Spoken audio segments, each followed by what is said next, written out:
Mr. Happy Living here, and I'm happy to be broadcasting from WYTV7 in the beautiful Queen City, Charlotte, North Carolina, USA.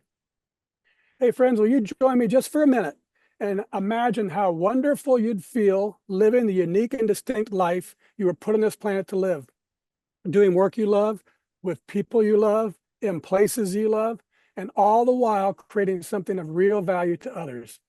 Well, that's what I call a life of significance, and I can tell you it makes a very happy life. And so can my dear friend, Bert Simon. He's my guest star today, and he's here to share his unique and distinct journey to his life of significance. But before bringing him on, I want to share a little poem that we created to thank him for being our guest star today. It's called The Art of Significance, and it goes like this. A journey of commerce, creativity, and heart. Bert Simon's story shows where vision can start.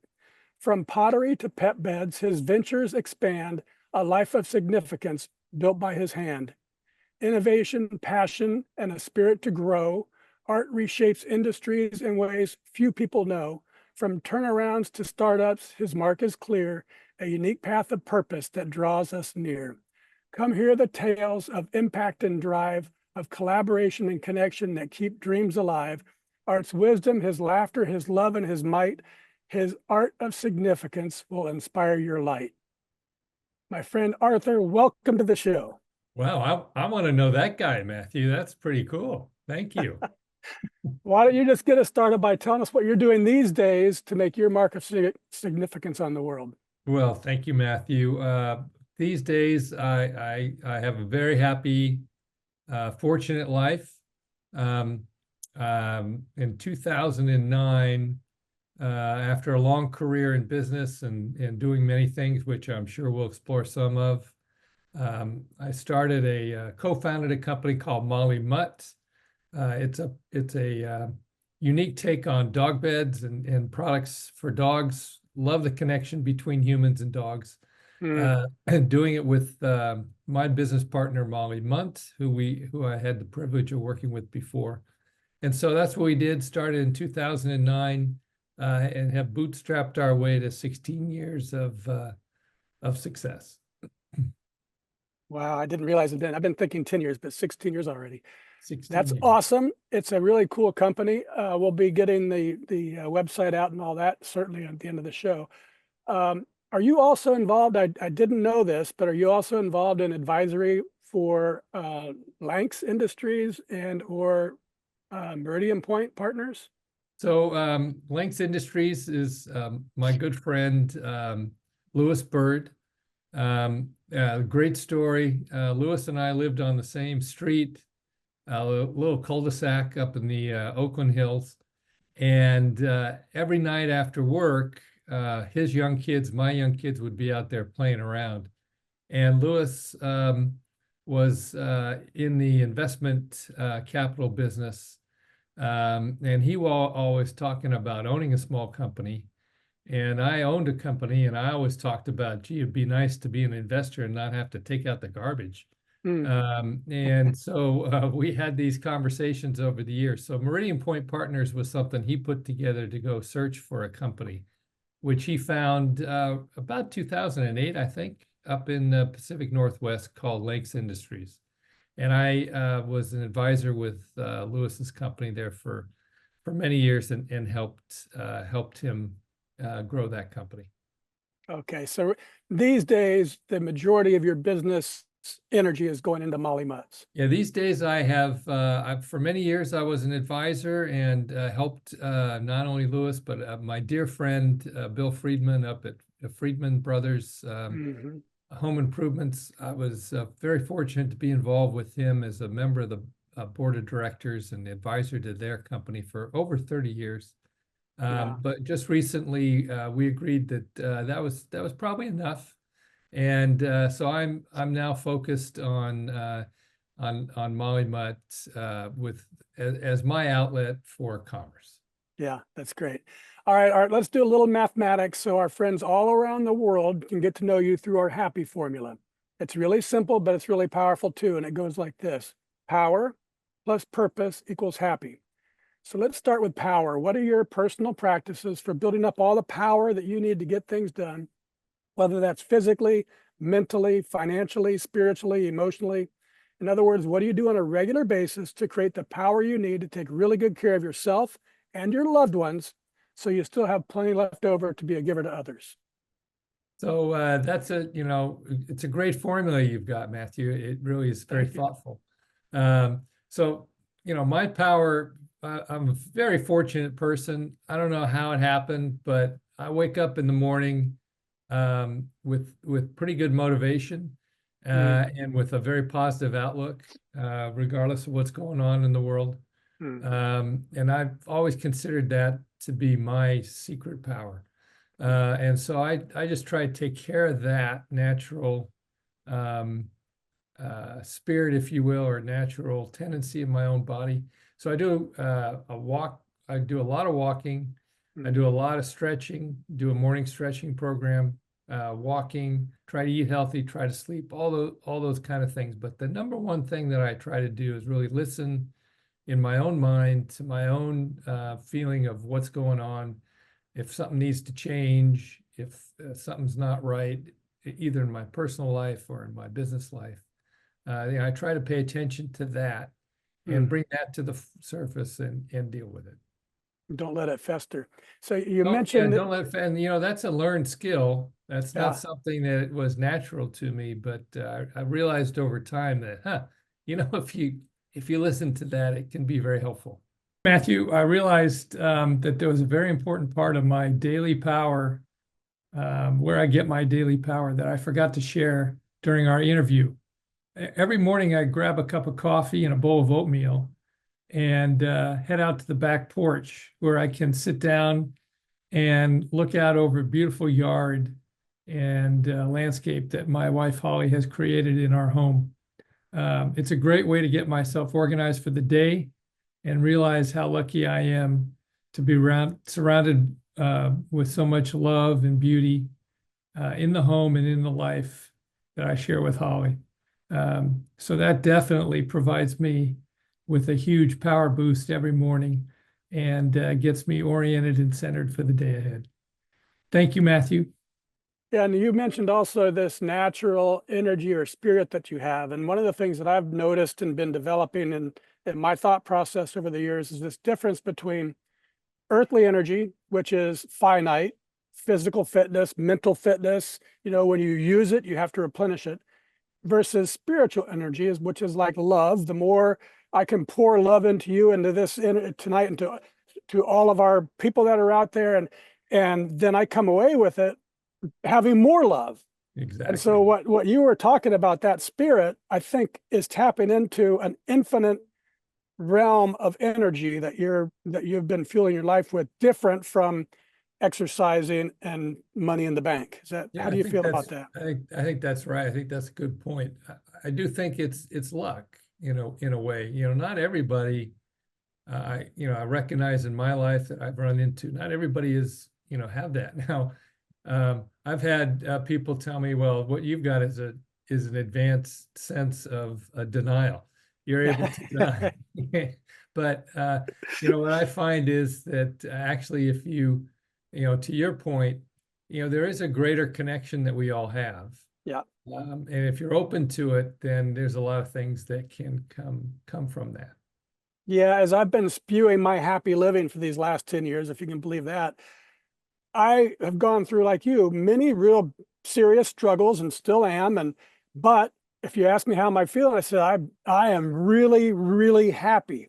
Now, that might be delusional, but if it is, who cares? Just let me stay Right, in that delusion and keep on going, right. especially if I'm helping others in the No, that's the midst of key my thing. delusion. Yeah, That's the key thing is engagement and involvement, I think, is a real key fundamental human yeah, desire.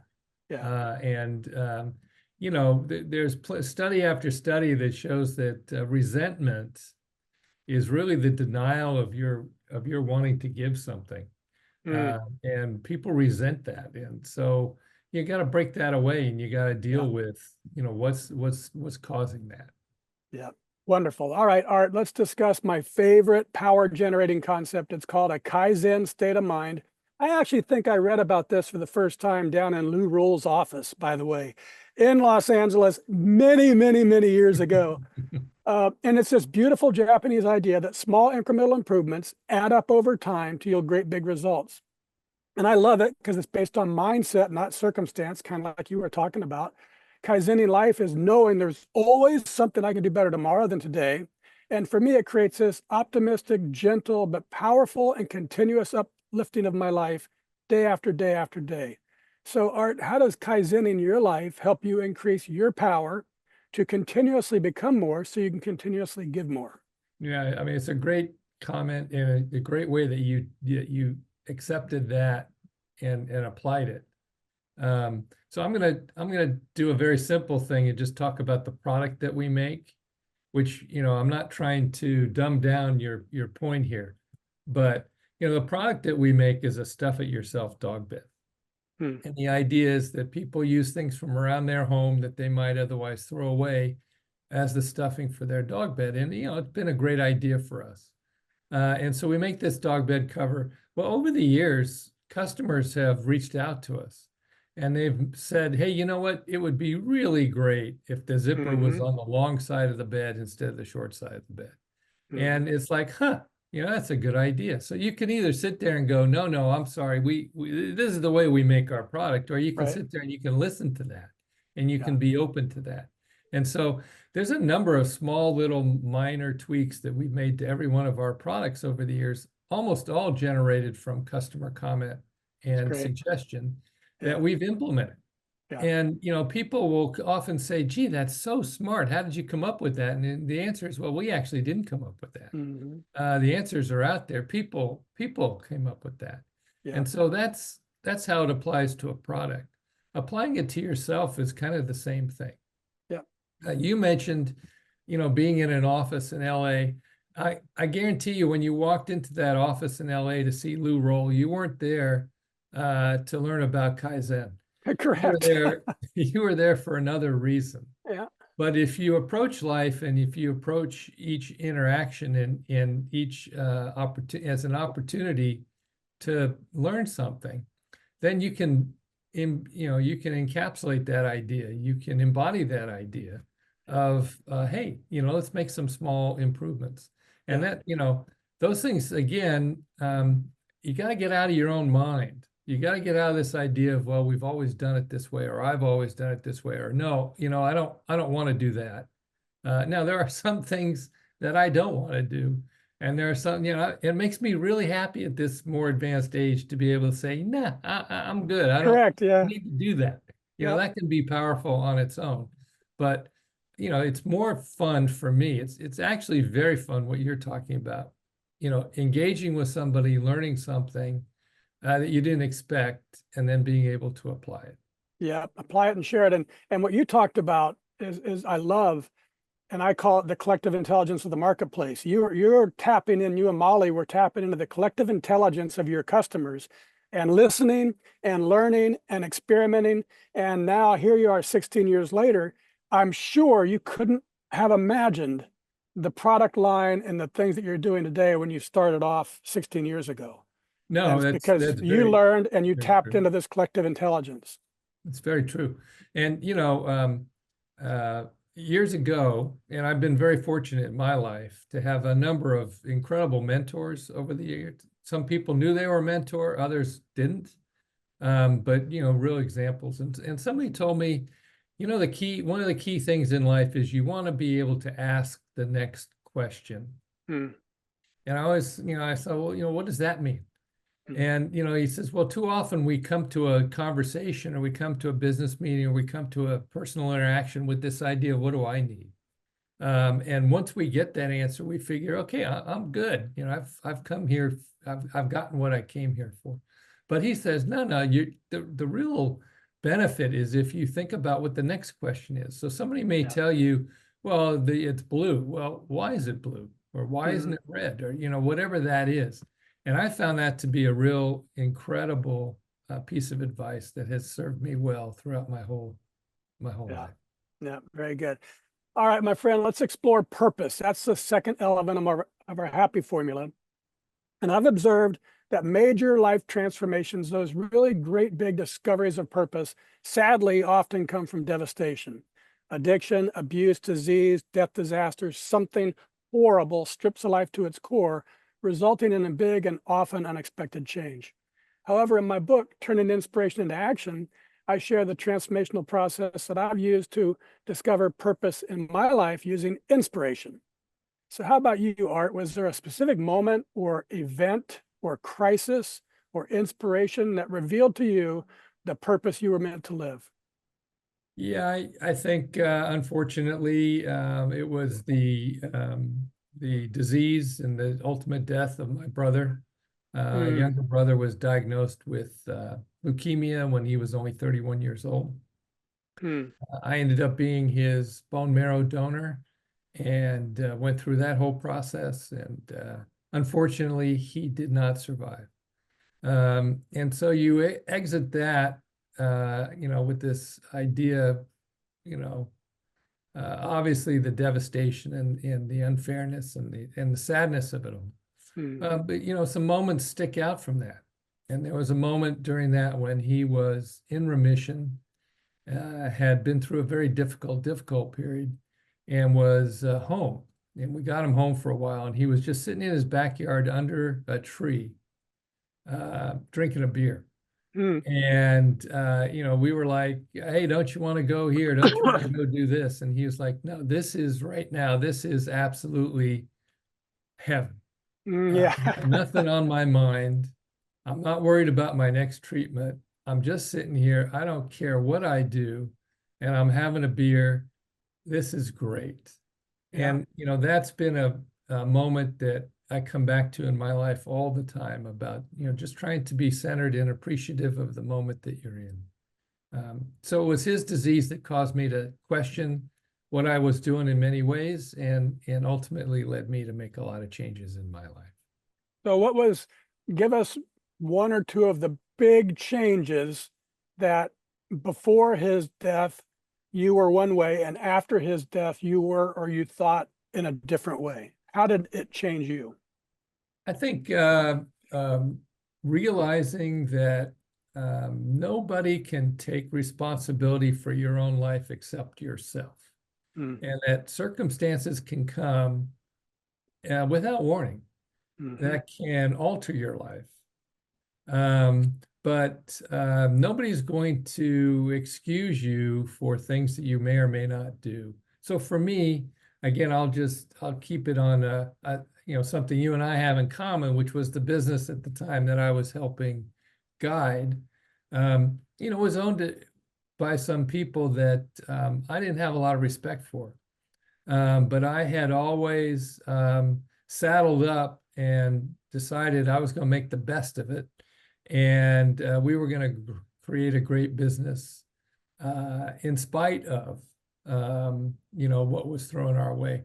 And I realized after my brother's illness, of course, I got some help there because they were not very supportive during that time. But I realized that, if 20 years from now, my business career doesn't go a certain way or my personal life doesn't go a certain way, I can't sit there and blame them for that. mhm, I know who these mhm, folks are.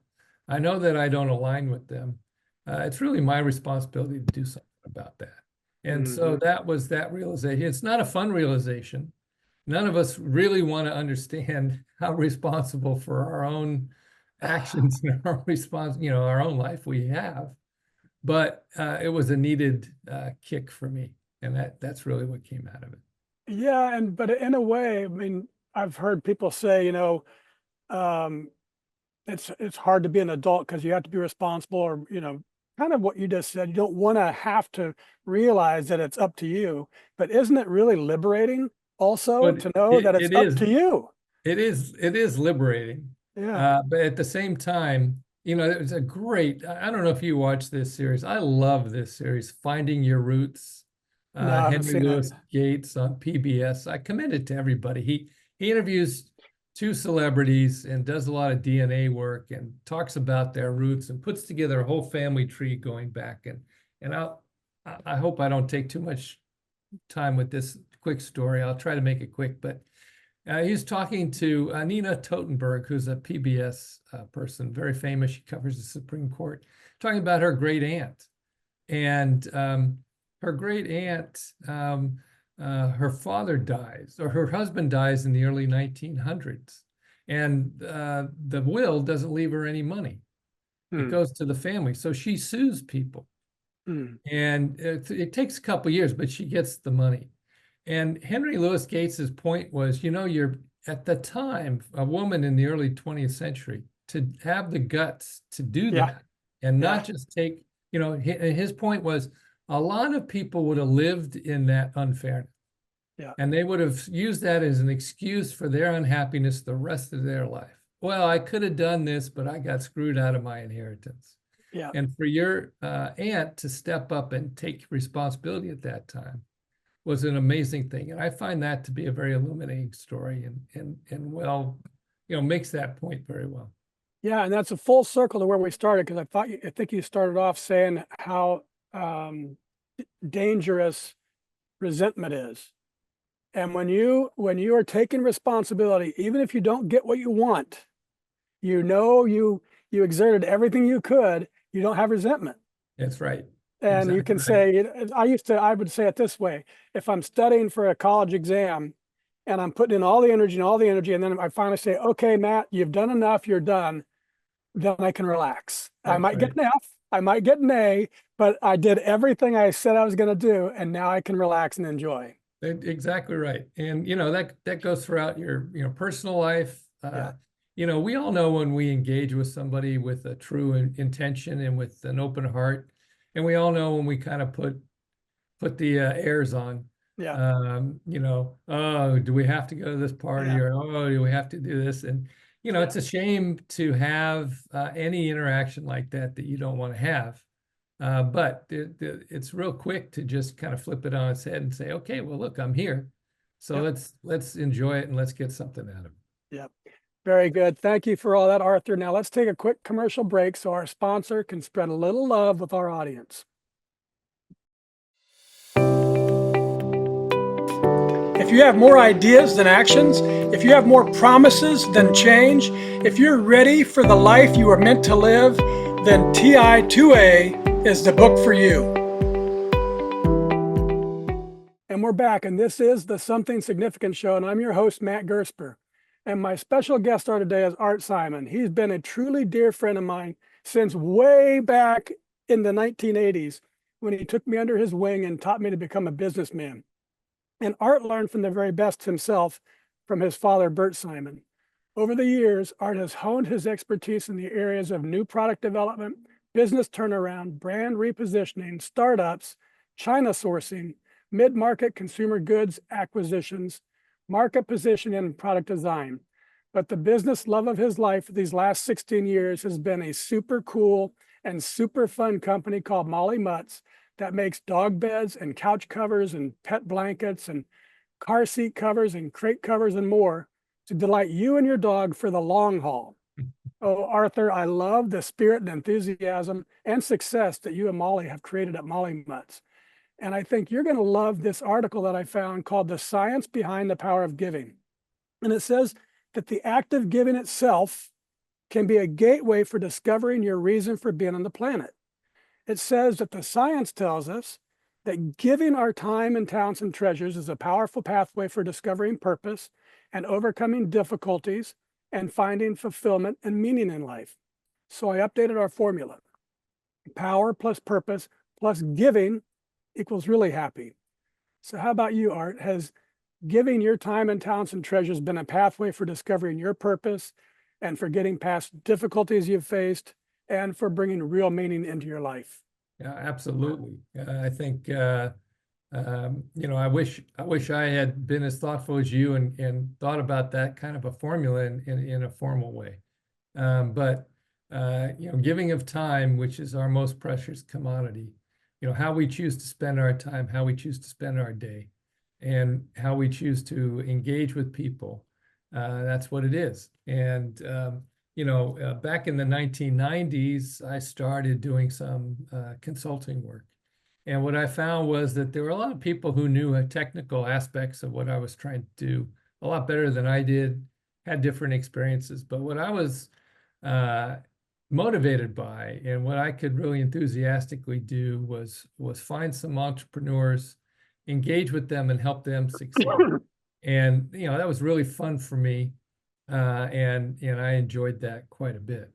But the idea of giving of your time or giving whatever, I'll tell you a little story that prep for this show started thinking about. Oh, good. My dad, you mentioned my dad, great guy. He had a good friend of his named Joe Foss, and Joe was a character. And Joe and my dad played golf a lot and gave each other a lot of ribbing, a lot of fun. But Joe was pretty successful financially, and he lived a pretty comfortable life, and he wasn't bashful about it. But years ago, I remember he got this sparkle in his eye as he was talking about this one thing that he was doing. Mm, He was taking his Social Security check every month, and he didn't need Social Security for his own well-being. yeah, And he took it to the bank and he cashed it. And he cashed it into $100 bills. And he stuck that in his pocket. And what he would do for the rest of the month was he'd walk around. And if there was a homeless person, he gave him $100.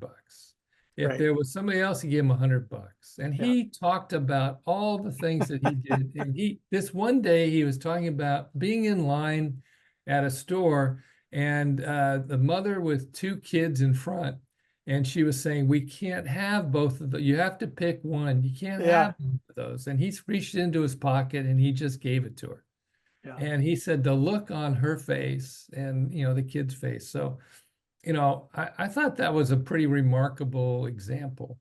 So that in my advanced age recently, I am now taking Social Security, and knock on wood, I'm able to take a portion of that and spread it around to family or do whatever. But I'm taking I'm not as wealthy as Joe, but I'm taking $5 bills, and I'm doing the same thing. Oh, that's One great. of the lessons I've learned, or one of the things I've heard from people who deal with unfortunate or unhoused folks, is don't just give them the money.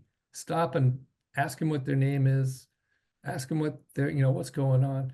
And I've had some pretty interesting and meaningful interactions just doing that. So whether it's giving time, helping someone succeed, or being able to just pass along a little something, that's what I try to do to give back. It's a little humanity, right? It's like, I Yeah, see you here. I And see. yeah, that's great. I love the story about Joe, and that's a collective intelligence of the marketplace, best practice, Kaizen in action. In action. Yeah. Well, I mean, my life is full of, I've just been very fortunate to have interacted with all kinds of creative, wacky, interesting folks, including you, Matthew. We used to have these meetings at the end of long trade show days, and we were all tired. We were all ready to get out. And you'd pull out your yellow pad, and before any of us could go anywhere, you'd start saying, "No, no, no, we got to sit here and think about what it is. What are the main things that we've done today that we want to implement?" Mm, And that made an impression on me. I never mm. would have done something like that. So I've copied that, I, Matthew. In fact, I, um, that's funny. I don't remember that. I was thinking about, oh, that's great. I'll just tell one quick story so we don't bore the audience. But we used to walk around these trade shows in big, huge McCormick Hall in Chicago with you and your dad and me. And I was the shortest, almost 6'3". And we looked like semi-pro basketball scouts looking for hardware people that we could get on the hard court. yeah, there you go. There you All go. right. So the science tells us that giving to others brings real meaning to our lives, like you and Joe have experienced. And the joy that we feel from our fourth element of significance, which is doing work that creates value for others, confirms it. But there's something more to it than just giving, Art. What I've come to realize is the real magic of life comes when you're giving, yes, but from living in your purpose. So now, Arthur, the audience and I would like to know how it makes you feel to be happily living your life and giving to others through the work you were put on this planet to do, and the people all around you are taking notice. So please sit back, open your heart, and have a listen to what coworkers and customers are saying about the impact that you're having on their lives by finding the magic of giving from living in your purpose. One customer said, "Love this company and the dog duvet. They are tough, attractive, and washable. Thank you." Another said, "The best dog beds. Our dogs tear through every other bed. These are terrific." Another said, "I ordered everything for the small dog crate, bed, bumpers, and covers. Everything fit perfectly and the quality was amazing. We love it all." This is from a coworker. Art Simon is a unique and truly genuine and generous person that I'm proud to call a friend. He was always one of my biggest cheerleaders and was very supportive in my professional career long after we were working with each other. More About You came wise, intelligent, professional, positive, funny. Art had an impact on my life and I'm truly grateful. More About Your products. Customers said high quality, so many fun patterns and colors, very strong material, but soft enough that the pup loves it. Perfect fit, professionally made. I'm very pleased with this purchase. Love the duvet covers, solid stitching and durability. The custom embroidery is a nice plus. Fast delivery, customer service is absolutely fantastic. They stand behind their product longevity and go to extra lengths to please their customers. My old pup loves her bed. This person says, when the cat isn't sleeping on it. And finally, some crazy customer wrote a poem about how thrilled he and his pup were with their Molly Mutt items. And he called it Happy Living Loves Molly Mutt. And it goes like this: Mr. Happy Living and Piper's eyes gleam with Molly Mutt treasures a perfect dream, a dream's blanket and crate cover so snug, wrapped in love's warmth like a gentle hug. The I'm a Realist pad cover just right, the dog bed freshener for a clean, cozy night. The Fillmore pouch keeps treats in its place, and the Mama Bear rope toy brings a smile to Piper's face. Molly's design shines with fun and care. Each product built to last beyond compare. Piper and I, in pure delight, do say we love Molly Mutt every single day. So, Arthur, how does all that love make you feel? Well, I just want to know who that guy is. He sounds like a good guy. That's obviously very humbling and wonderful to hear. I do. I'm just gonna let me tell one more story about a guy we both know. I grew up. My dad, our family business that was founded lasted almost 100 years. It's called Simon's Hardware. And there were a number of folks who worked in that company for many years. They were never owners of the company. There was one guy named Clarence Brothers who worked in the tool department. And there was a handful of others. Clarence Brothers worked at Simon's Hardware for 65 years. Wow. He worked there for 65 years, and I dare say he owned as much of that company as anybody else did. He was very, I learned a lot from him. I learned a lot from how he approached things. He wasn't after his own personal financial maximization of his own financial life, but he found a place in the world. He found a way to interact with people. And he found something he believed in. And that really made a difference to him. And I think that's a lesson that I've tried to emulate in my life, is that, hey, if there's somebody who's either going to work with us, buy from us, live with us, that's something to be honored and to not take for granted. And to try and engage with those folks in your best possible way is just kind of the least thing that we can do. Yeah, that's the magic, and Clarence sounds like he found it, and you're finding it in your way, and it's available for all of us. That's what I believe. It comes from this great big happy circle. Giving your time and talents and treasures is a powerful pathway for discovering your purpose, and giving from living in your purpose, however you define that, brings a profound joy to your life, but also to the lives of those people around you. So it seems that giving leads to purpose, and giving from purpose leads to joy. So, Arthur, to capture the entire exponential power of our happy formula, let me tweak it just a little bit more. See how this sounds. Power, times purpose times giving equals happy to the third power. And that's really, truly, deeply happy. Does that sound about right to you? I love it. Sounds great. Very And I good. think, the word power maybe intimidates folks, but I think people got to recognize when they take a breath, there's a lot of power there. And everybody's got power in their life. They can choose to walk to the left, they can choose to walk to the right, Yeah, they can choose to go do whatever they want to do. And when you start implementing that choice purposefully, you're really exerting your power. it's funny that you mentioned that because I started off when I first came up with this idea of the happy formula, it was capacity times purpose. And that's a little softer for people to understand. Right? But I like power, and I'm glad you recognize that it does seem maybe a little much, but it's what we all need. You have, Everybody, and yeah, you said the word many times today, choose. It's not accepting just what it's making a choice. You can accept the day, yes, of course. You can accept your circumstances, yeah, but then what are you going to do with it? What do you choose to do with it? yeah. And I that's think powerful. it's one of the sad parts maybe about our society right now is people do feel, so many people feel like they don't have choice, Yeah, but people do. yeah, And we all do, and we have a choice to implement however we want yeah. many things in life. And if you start small and just start doing one little thing, it really can make a difference. So your formula is right on point, Matthew.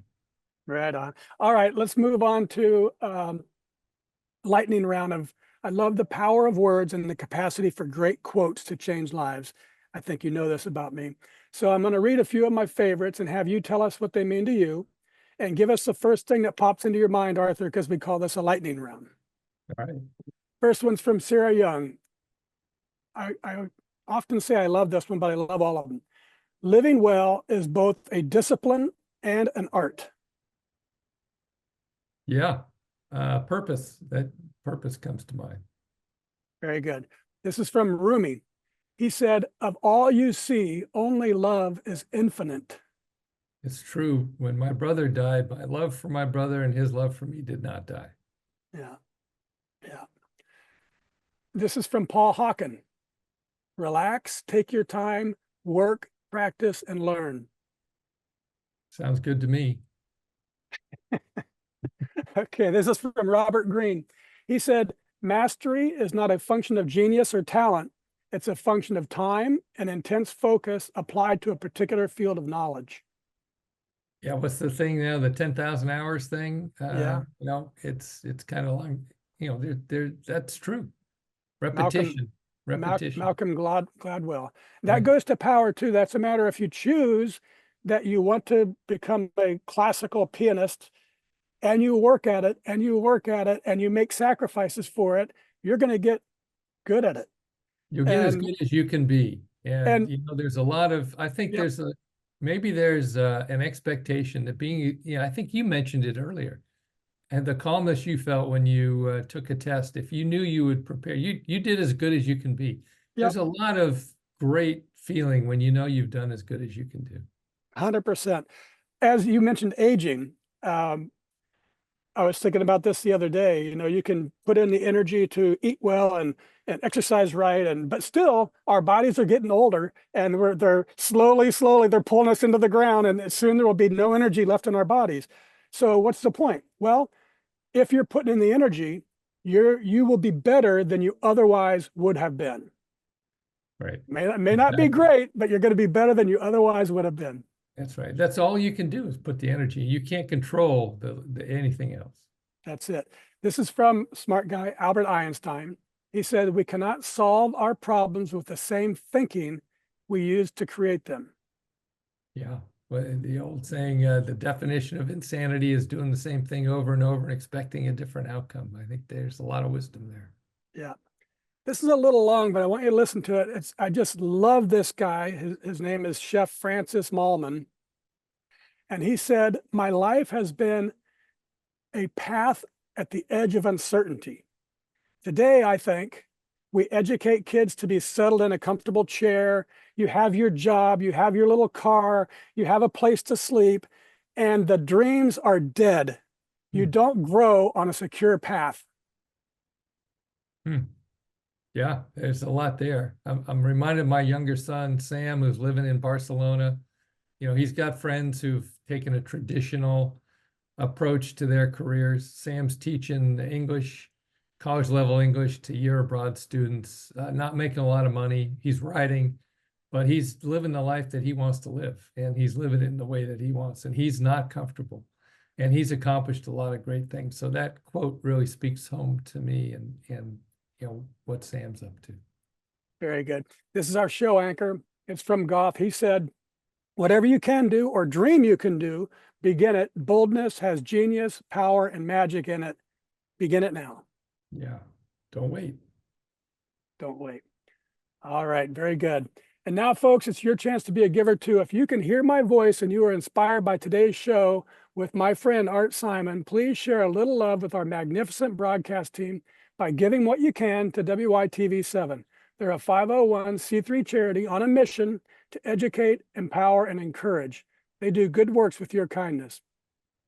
Art, I love the focus, curiosity, and creativity that you always bring to all the businesses you're involved in to make them operate better.